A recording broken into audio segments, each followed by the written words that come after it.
Урматтуу партнерлор, кандайсыздар? Урматтуу директорлор, силерге эң керектүү, пайдалуу маалымат менен бөлүшөмүн.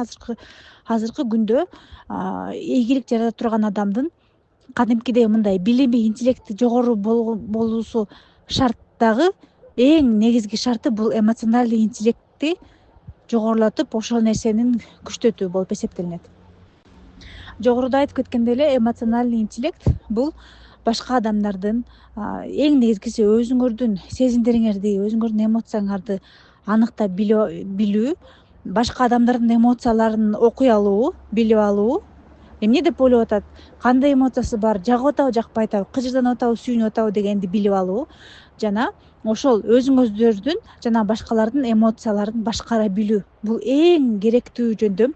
Себеби дегенде биз бизнес кылып атканыбыз үчүн бизнестин эң негизги маңызды шарты бул сатуу, туурабы? Биз Фаберликте өзүбүздү наставник катары сатабыз, биз Фаберликти как бизнес катары сатабыз, и Фаберликтин товарларын как экологически таза, выгодный, баасы жагынан выгодный, анан өзү дагы аябай эффективдүү, жакшы товарлар катары сата билишибиз керек да. Ошондуктан силердин өзүңүздөрдүн эмоцияңыздарды, өзүңөрдүн мотивацияңарды, өзүңөрдүн ички сезимдериңерди башкаруудан дагы башка өзүңөрдүн командаңыздардагы кардарларыңардын эмоциясын билүү, партнерлоруңардын, лидерлериңердин, консультанттарыңардын эмоцияларын башкара билүү аябай чоң ролду ойнойт. Себеби дегенде чоң лидерлер, чоң команданы башкаруу үчүн ошол адамдардын эмоциясын башкара билиш керек. Ошол адамдардын эмоциясы бир нукта болгондо, ошол адамдардын эмоциясы силер каалагандай эмоция болгондо гана ошол адамдардын кыймыл аракеттерин башкара аласыздар.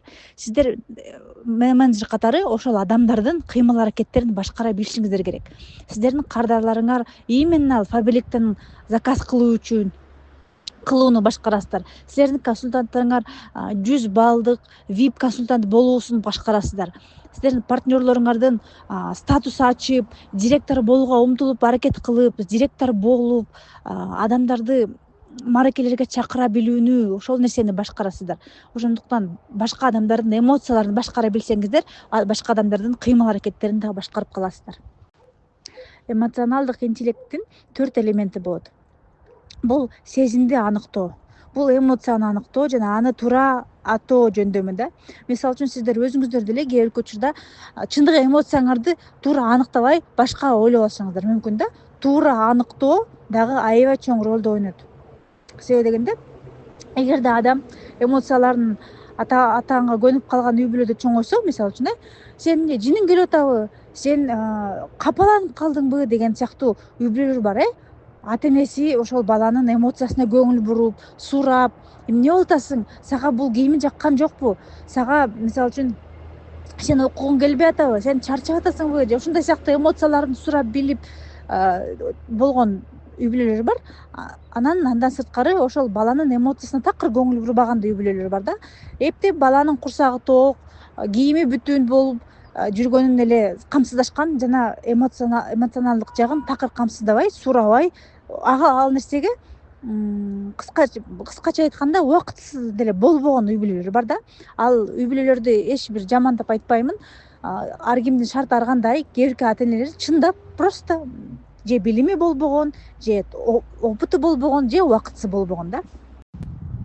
Себеби дегенде, сиздер эгерде башка жаңы потенциальный клиентке, кардарга деле сунуштап жатканда ошол адамдардын чыныгы эмоцияларын сезип, туюп аныктооңуздар сиздерге оңой, жумушуңуздарды оңойлотот жана тездетет, жана сиз каалаган кыймыл аракетти кылдырат да. Себеби дегенде, эгерде сиздерге адамдар каршылык көрсөтсө, мисалы үчүн кайсыл бир жоопто да айтса, жок, мен ойлонуп көрөйүн, акчам жок, күйөөм каршы, ошондой сыяктуу бир сөз менен айткан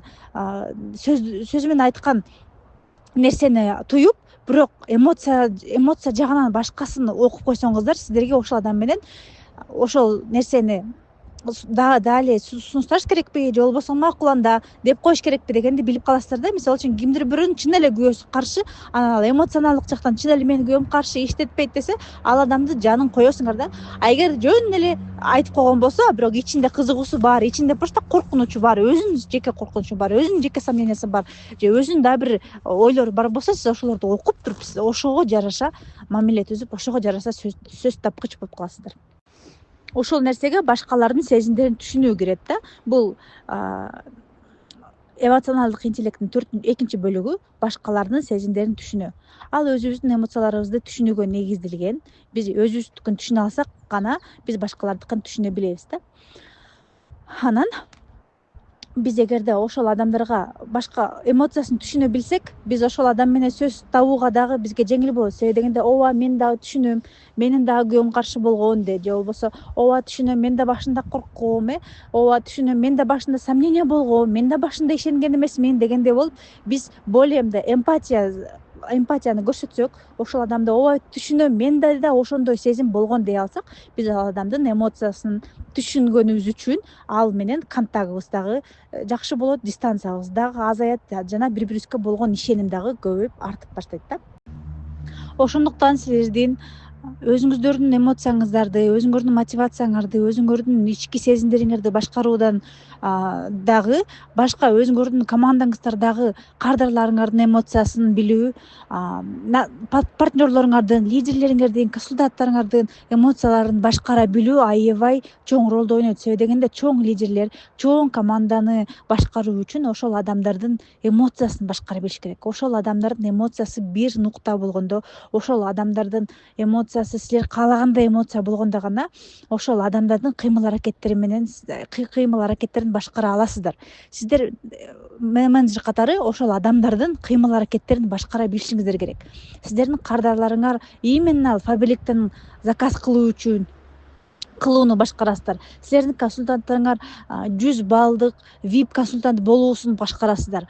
Сиздердин партнерлоруңардын статус ачып, директор болууга умтулуп аракет кылып, директор болуп, адамдарды мааракелерге чакыра билүүнү, ошол нерсени башкарасыздар. Ошондуктан башка адамдардын эмоцияларын башкара билсеңиздер, башка адамдардын кыймыл аракеттерин дагы башкарып каласыздар. Ал эми төртүнчү элемент, бул төртүнчү элемент эмоциональный интеллекттин высший пилотажы болот, высший мастерствосу болот. Бул өзүңүздөрдүн жана башкалардын эмоцияларын башкаруу. Эң биринчиден өзүңүздөрдүн эмоцияңыздарды башкара билесиздер. Анан кийин өзүңүздөрдүн клиенттериңердин, лидерлериңердин, директорлоруңардын эмоцияларын башкарганга үйрөтүп, ошол нерсени туура өзүңүздөргө керектүү ийгиликке жеткирүүчү нукка салып койгонду үйрөнүп каласыздар.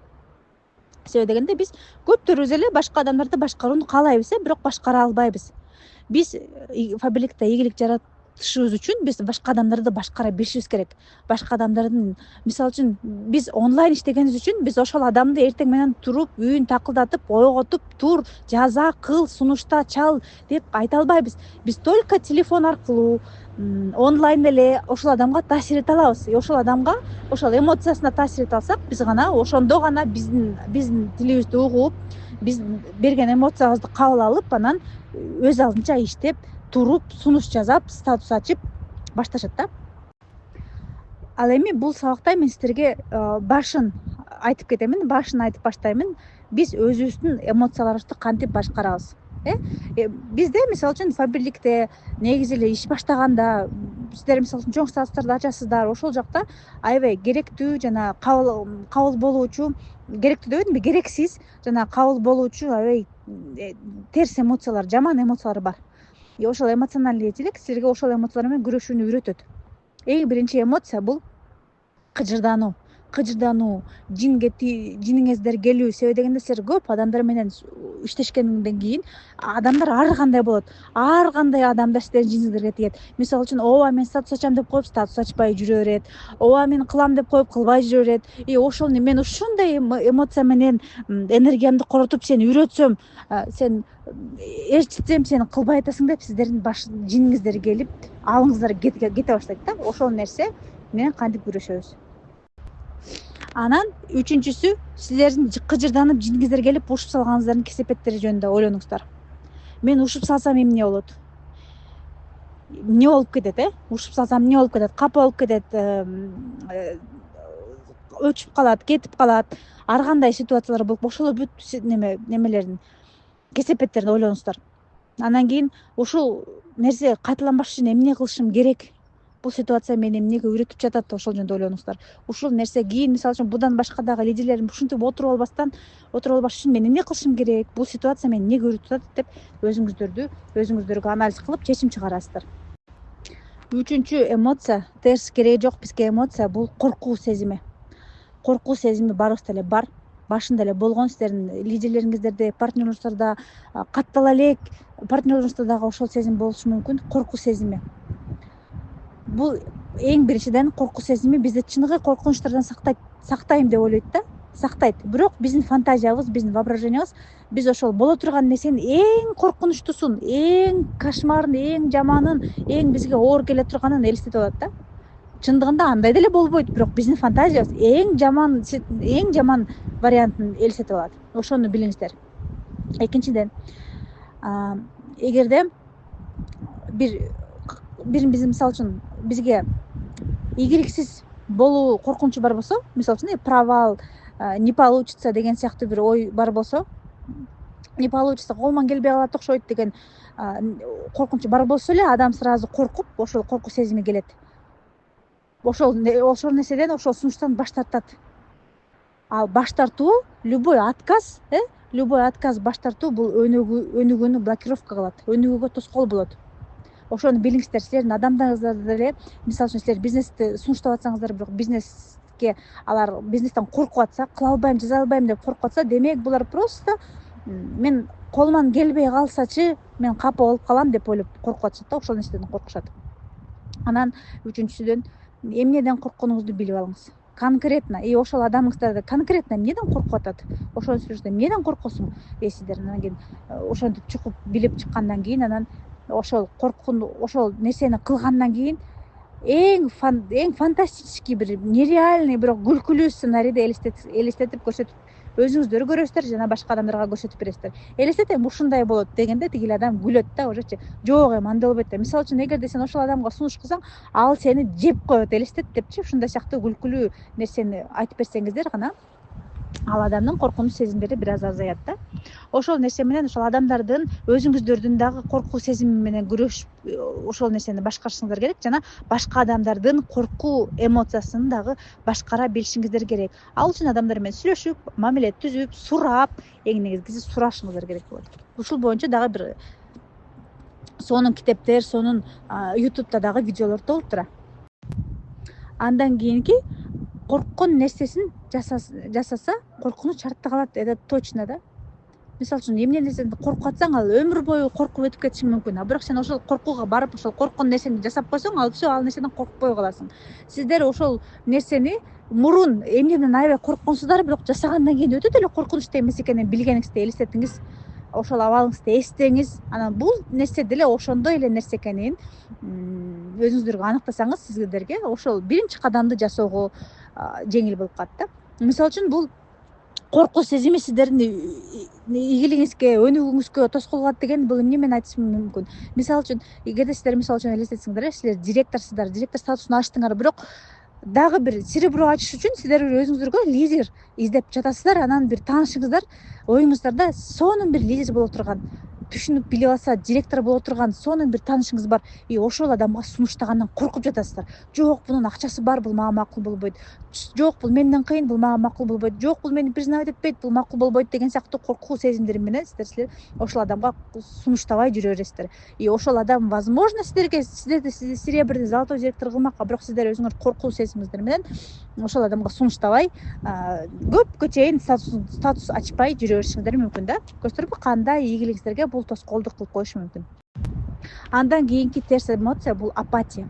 Апатияга сиздерде калышыңыздар мүмкүн, силердин адамдарыңарда калышы мүмкүн. Бул эч нерсе кылыңарга келбей, энергияңар жок, мотивацияңар жок, эч нерсе кыла албай каласыздар. Себеби дегенде, бул апатия эмнеден улам келет? Жасай бересиң, бирок результат жок болсо, бир адам сиздерди капа кылып, жаман катуу сөз сүйлөп койсо, колуңуздардан бир нерсе келбей калса, негизи ошол эмоцияңыздардын түшүп кеткендегиси бул апатияга алып келет да. Эчтеке кылгыңар келбей калат, даже группаны ачкыңар келбей калат, эч нерсе жазгыңар келбей калат, даже ойлогуңар да келбей калат. Колдон келишинче өзүңүздөрдү алаксытып, кино көрүп, сериалга кирип кетип, ушинтип кетип каласыздар да. Бул апатия. Апатия дагы аябай терс эмоция. Ошону кантип башкарабыз? Эң биринчиден, ошол апатия болуп атсаңыздар, силер өзүңүздөрдүн наставниңер бар, жакын, силерди түшүнгөн, силердин абалыңарды, бизнесиңерди, ишиңерди түшүнгөн адамыңыздар бар, ошол наставниңиздерге айтып бересиздер, эмне болуп атасыңар, эмнеге капа болдуңар, кайсы сөз капа кылды, кайсы ситуация сиздерди жаман нерсеге алып, ошондой состоянияга алып келди, ошону айтып беришиңер керек болот. Анан экинчиден, бул энергияны кайтаруу үчүн кичинекей кыймыл аракеттерден баштайсыздар.